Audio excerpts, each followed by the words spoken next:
নির্বাচন পেছানোর কোনো সুযোগ নেই, যথাসময়ে নির্বাচন হবে। প্রধান উপদেষ্টার সাথে বৈঠক শেষে কথা বলেছেন বিএনপি মহাসচিব মির্জা ফখরুল ইসলাম আলমগীর। রোববার রাতে রাষ্ট্রীয় অতিথি ভবন যমুনার প্রধান উপদেষ্টার সাথে বৈঠক করে বিএনপির প্রতিনিধি দল।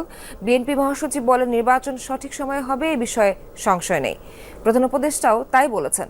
পরে প্রধান উপদেষ্টার প্রেস সচিব শফিকুল আলম বলেন, সুন্দর নির্বাচন করতে যা করা প্রয়োজন সবই করা হবে।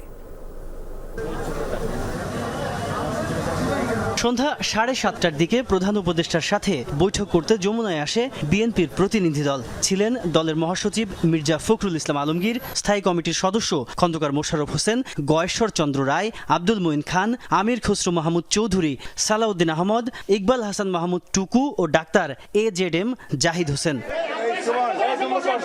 ঘণ্টাব্যাপী চলে বৈঠক। পরে গণমাধ্যমকে মির্জা ফখরুল ইসলাম আলমগীর বলেন, নির্বাচনকে বিলম্বিত করার চেষ্টা হচ্ছে, তবে তার কোনো সুযোগ নেই। আমাদেরকে ডেকেছিলেন নির্বাচনের ব্যাপারে রিঅ্যাসিওর করতে, যে নির্বাচন সঠিক সময়ে হবে, এ ব্যাপারে কোনো রকমের দ্বিধা দ্বন্দ্ব থাকা উচিত নয়। নির্বাচন ঠিকই সময়ে আমরা যেটা শিডিউল ঘোষণা করা হয়েছে সেই শিডিউলেই নির্বাচন ঘোষণা হয়েছে, এবং সেটা আমাদের যে প্রধান উপদেষ্টা তিনি সেটাই একই কথা বলেছেন, তিনি আমাদের সঙ্গে একমত।